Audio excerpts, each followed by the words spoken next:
Today, it's 21 days to 1984.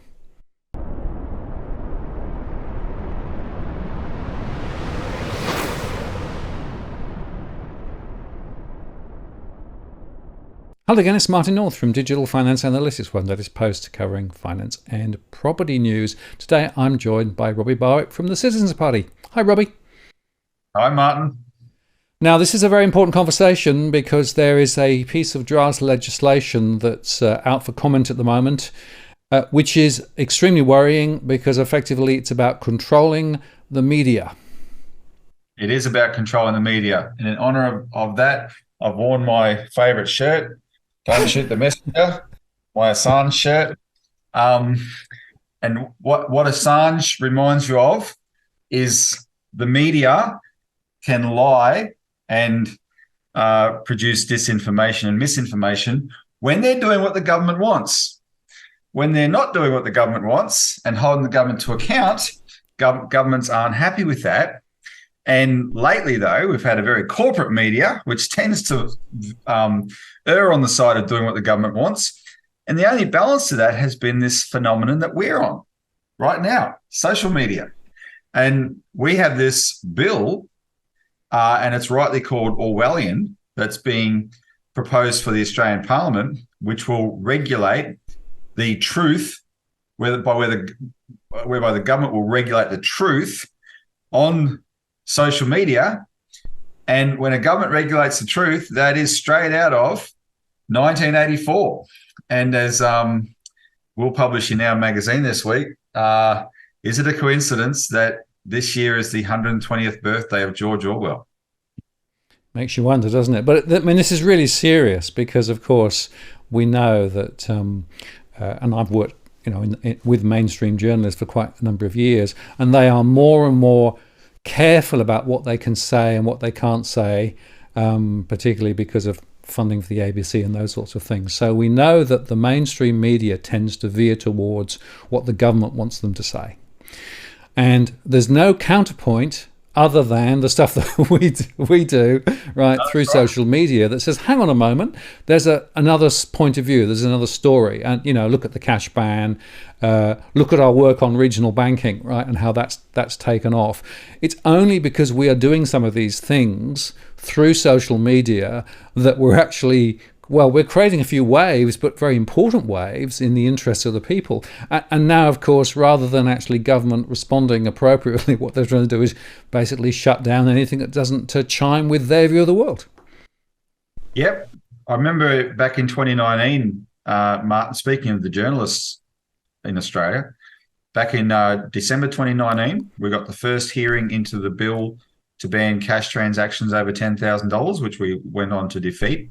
Thanks to the combined effort of your channel and our party and that is the Citizens Party and of course John Adams' work, and John got to testify in the second hearing.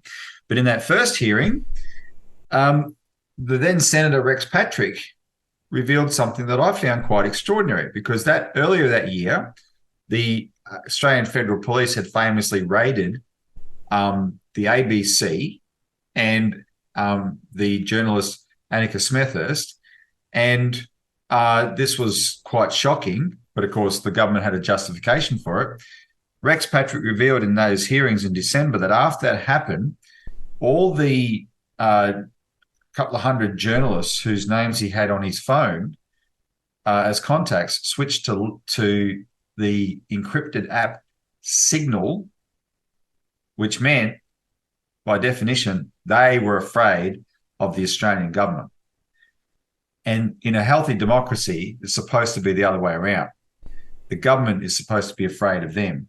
And that is a way that our mainstream media, that is one piece of evidence about how our mainstream media has been cowed, and therefore do not rely on them to report the truth that truly pushes the envelope.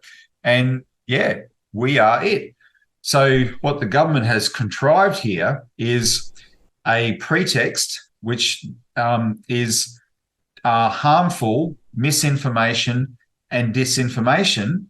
And because it's harmful, there must be restrictions on it. And there's a problem right there, because those three words, misinformation is defined as false information that is accidentally false.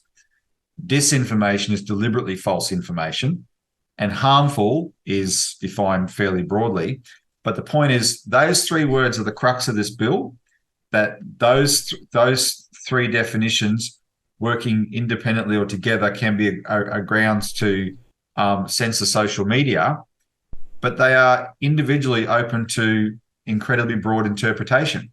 And therefore, that gives the government sweeping powers to attempt to regulate truth so they can shut down the kinds of discussions that we can do.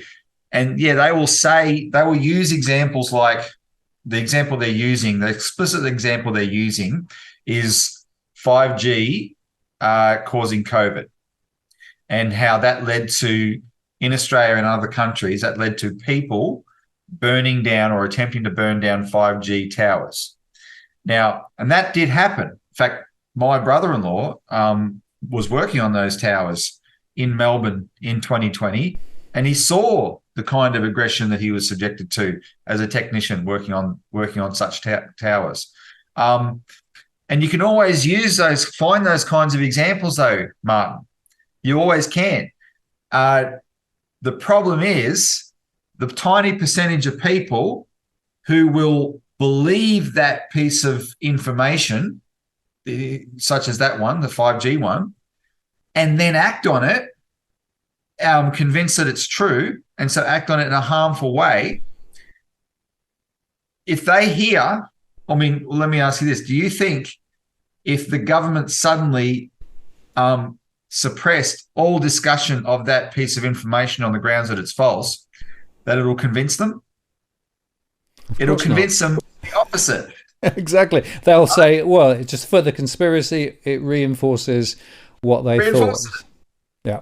And so they won't just burn down one tower. They'll think it's their moral duty to go burn them all down because they've had the confirmation from the government's actions, right? And this is why, one of the bizarre things here, Martin, is that this is leading us to have a debate about free speech, and that's been a big debate for quite a while now. But this was a settled issue hundreds of years ago. Wise people centuries ago came to the conclusion that any restriction on free speech for whatever reason is more dangerous than the worst free speech. As bad as there is some bad free speech out there, 100%, but the restriction is more dangerous because what that allows is a totalitarian atmosphere in which good speech, right information can be suppressed by bad governments. And that's why free speech is in the US Constitution, for instance. It's not just in the US Constitution. Let me read you a quote. This is from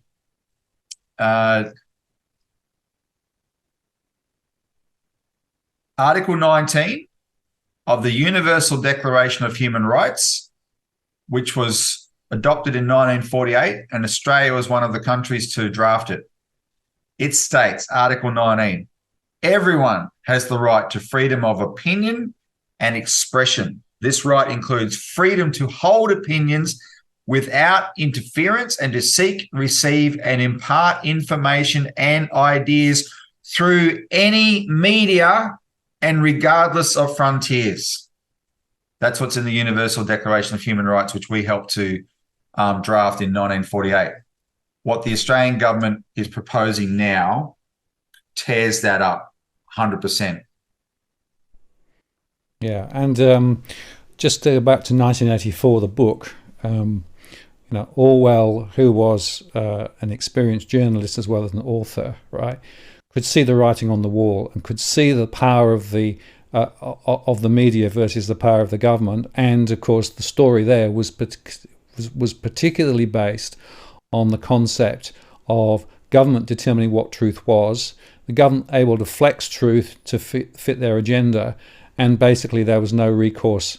That is the scary thought, and what we're seeing in this draft legislation is precisely the same thing. So completely an antithesis to what that free speech doctrine is about. And I agree with you, and anybody who thinks about this will I think, agree. Once you start turning the dial down on free speech, then effectively it's a slippery slope. And the point there is that the only way to deal with this is to allow free speech and to allow public discourse, because through public discourse, truth will out versus not, right? As soon as you start putting the lid on it, what that does is drives it underground. So this is a completely pernicious, disgraceful attempt, and completely unnecessary as well. Well, of course, but it would be more unnecessary, Martin, if governments had credibility.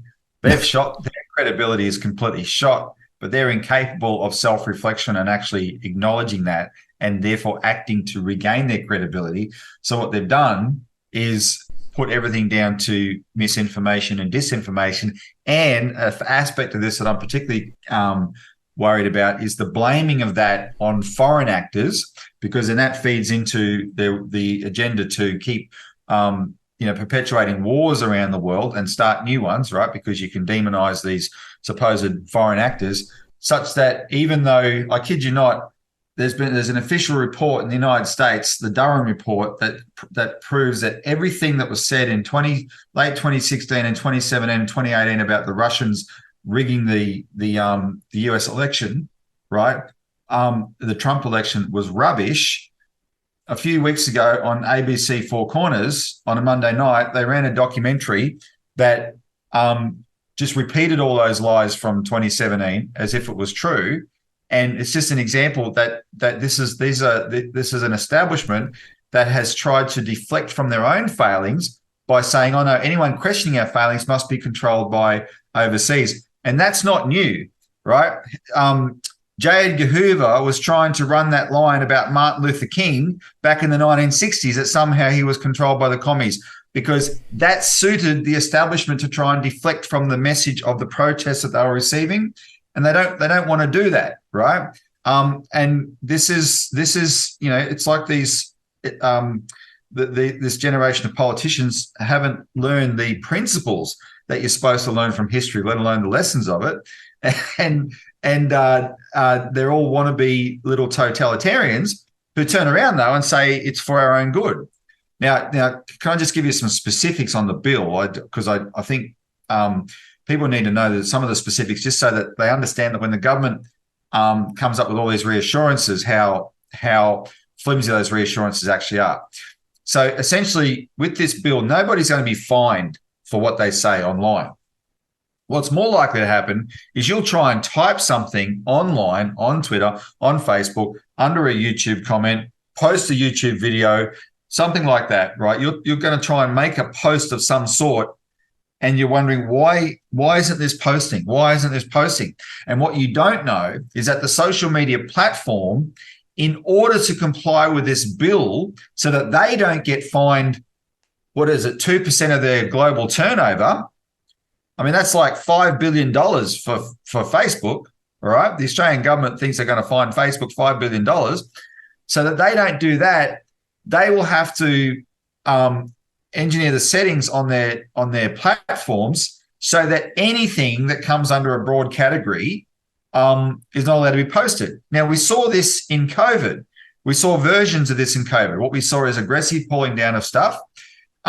We saw people, and your channel was no exception, you had to adapt and learn not to say certain words in order to get around the programmed out, because they can only do these things through algorithms, right? In order to do that, and that was the government would have tried to give the impression that was just a measure that was necessary for the times, right? Well, we always knew that trying to situate this in the context of COVID was groundless, because our party was actually reporting on this intention to censor social media in 2019. And it started with the Christchurch massacre in New Zealand, because that was live streamed on Facebook. And of course, as our legal analyst pointed out when he did a legal analysis of this bill, there's a million things online that nobody's going to disagree when you say that should be taken down. Nobody's, that shouldn't be up on Facebook, the live streaming of the Christchurch massacre. It shouldn't have been allowed to happen, the live streaming of the Christchurch massacre. No one's going to quibble with that. But Scott Morrison, the then Prime Minister, and Jacinda Ardern, the then Prime Minister of New Zealand, a few months after the Christchurch massacre, they joined together in this thing called the Paris Declaration, where they announced then that should be the catalyst for a way to censor social media. And we raised the question then, how do you define who gets to say what is harmful, right? Who gets to say what is disinformation? It's one thing for the platform, Martin, to act like, say, the publisher of a newspaper and off their own bat exercise some judgment over whether some content should be allowed on their platform or not. That's like an editorial decision. But to impose it as policy with parameters top down from the government, then that really does get into 1984 stuff. And that's what's going to happen with this bill. No, so their reassurance is, don't worry, you, the individual, will be able to say what you like. Of course it's true, but they've taken away from you your power to intersect the way the people have developed power in the last few decades around the rise of social media. They're trying to take that away, right? Because that has been so inconvenient to them. The other thing is and this is the most Orwellian part, in the sense they explicitly exempt from any consideration of misinformation and disinformation any communication by any government. That's in the bill. So the federal government, state governments, local government, that's all exempt from this bill. None of that can be considered misinformation or disinformation. And right there, that tells you everything you need to know. Where you and I are old enough, we live through, to this day, and that's why I wore my shirt, the single most notorious act of misinformation and disinformation that's had the most far-reaching consequences to this day was the deliberate lies that Saddam Hussein had weapons of mass destruction. And that was governments doing it. And that was the United States government doing it. It was the British government doing it. And it was our government doing it. In fact, I'll always despise John Howard for one thing in particular, which was there was only two people in the world that tried to connect Saddam Hussein to 9/11. Because Saddam Hussein hated al-Qaeda. He had nothing to do with al-Qaeda. He had nothing to do with 9/11. But when America invaded, most Americans thought Saddam had something to do with 9/11. Two people went so far as to explicitly make the connection. One was, the Darth Vader of our times, Dick Cheney, the Vice President of the United States. And the other was little Johnny Howard, who I remember when he used to be called Honest John Howard. He would have just received a message from the freaking White House saying, we need you to say this. And he did. Disinformation. And that was governments. And we invaded a country, we killed 1 million people, and we set off a chain of events in the Middle East and beyond that are having consequences to this day. Trust me, the people in Russia who've made their decisions have looked at those invasions the Americans have done and said, don't try and preach to us. And I won't divert any more into that, but that's an example of what I'm talking about. Far-reaching consequence to this day. And yet this bill exempts government communication entirely as any kind of consideration of misinformation, disinformation. And the final aspect of the bill that I want to highlight, Martin, is, and this is, I think, our legal analyst pointed this out, and this is, I haven't seen this anywhere else. So this is a scoop. They have the way they define social media, these platforms that are covered by this bill. You think Twitter, you think Facebook, you think the biggest ones, but actually the way it's defined could include even a website. If it's a media aggregator, they use a term like a media aggregator, it could be a website. I mean, our website is a media aggregator. We got aggregations of articles on our website, right? So it could include a website. It wouldn't just apply to the YouTubes of this world. It applies to also YouTube's much smaller competitors like Rumble and BitChute, etc., and any other variations on those. And then it imposes these onerous regulatory conditions. And in fact, there's a code that they've invited the big platforms to participate in designing the code, and they will participate, and that will allow them to come to even expand these regulations more in a way that they, because they are big and have a lot of money, can comply with, but it'll be totally suffocating for small alternatives to the big ones to comply with. And then, so what that actually does, in the name of supposedly regulating these social media platforms, our government will be giving a boost to the big guys like Facebook and Twitter and YouTube, and an advantage over the small guys. And you'll get a further concentration of social media. And if you want to read a good book, it's called Surveillance Valley by Yasha Levine, and it's about Silicon Valley's relationship to the American police state, the American security state, the NSA, etc. And all these big ones, all the big platforms, they're Facebook, Twitter, YouTube, Google, etc. They're all contractors to the Pentagon and the NSA and the military-industrial complex, etc. They're the approved guys, right? And if they can rig it against the alternatives, so that even in this world of social media, we can only use these big guys, they will, and that's what this bill looks like it does. Absolutely. So we've got, 21 days. The exposure draft is up and out. We'll put the links below. But they are asking for input. So this is a really, really important opportunity for ordinary citizens to express their point of view. And, whether you agree, whether you don't agree, it's up to you. We're not saying just follow what we're saying, but think about it. Think about the potential loss of ideas, the loss of freedom, the potential for governments to determine what you think and how you think it, back to 1984 again, because that's what this is about. And so this is a really important opportunity to say, no, we don't endorse this, we don't support it, it should not be allowed to continue down this path.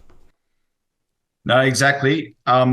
If governments didn't have these options and they were worried about the fact they've lost all credibility, they've lost the public's trust, you know what that would force them to do? Actually change and win the public's trust back by their actions, not their words. Instead, they're going down this path of suppressing the public's expression of their lack of distrust, right? And look, big caveat, I hate misinformation and disinformation.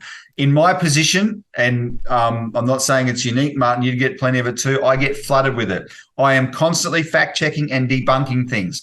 It drives me batty. I'm looking at stuff that, and this is from the general public, that gets bandied around, and I see the most far-fetched, ridiculous claims about the government imaginable, and it doesn't take me very long to debunk it, and it's just and it can be totally infuriating. I've seen some disinformation that's so deliberately crafted to be as disruptive and destabilizing as possible. It makes me really worried, but the alternative is still much worse. Much worse. That's the bottom line. The only way you deal with these things is to have a public discourse, as you said, otherwise you drive it in the ground. So now you've got an opportunity to have a public discourse. If you want to be inspired by how this process can work, as I referenced earlier, in 2019, we beat a variation on this type of thing, which was the attempt to ban cash transactions. And it started off, Martin, with you and me and me representing the Citizens Party and John Adams doing videos that a lot of people watched about that ban, that attempt to ban cash. And we only had a couple of weeks then to encourage people to make submissions to the equivalent process that this is at now, which is the consultation on the exposure draft. And we know that back in 2019, we were able to flood it with submissions. And when we did a FOI request later that year, in fact, Aaron Isherwood from our office did it, the Treasury admitted that they got over 6,000 submissions in the space of a couple of weeks to a process, an exposure draft consultation that usually got about 30. 6,000. That's what we generated. So we need that kind of attention on this now. Now, I know a lot of people have already been talking about it. Even the Human Rights Commission in Australia has come out criticising this bill. The government so far has deflected that criticism, but a lot of people, and I mean a lot of people have expressed real concern here. So there's a great chance to be able to beat it. And the priority, though, is you making a submission. Now, a submission is not a lawyer's analysis. It's just you expressing your opinion. That's what your right to freedom of speech is. You want to make your opinion as accurate as possible, but just send an email. Click on the link below. It takes you to the page, and you have the option to upload a submission or click or send an email. Whatever works for you best. Express your opinion, and I hope you express the objection that there's no benefit for the public good of the government going down the path of censorship in this way. None whatsoever. And be as direct as you want to be, right? But make sure you express your opinion, because if we can flood that in the next 21 days with as many direct opinions from Australian citizens as possible, that's the first shock wave that'll hit Parliament, and the government will realise, well, this is not going to be a walk in the park. And then if they persist, there'll be other stages to intervene, because it's got to go. The whole bill's got to be voted 3 times in the House, 3 times in the Senate to become law, etc. So we'll keep fighting it. But you have an opportunity now to start the process with the biggest message imaginable by flooding this exposure draft consultation with submissions. Yeah, thanks, Robbie. Well, we'll put links and things below. Limited time again, but we've proved we can do it. So let's get back on the horse and fight the next battle. This is about the interests of the people. This is about preserving rights and freedoms that have been long part of the way we do things, and unfortunately are being eroded left, right and centre. So this is another critical example where we have to take a stand, thus far and no further. Yep, and we always will. Robbie, thanks very much. Appreciate your time, and might get you back on maybe the live show next week, and we can pick up the progress and also cover a few other issues that we're chatting about at the moment, because there are so many fronts on which we have to preserve our freedoms. Thank you very much. See ya. Thanks, man. Cheers.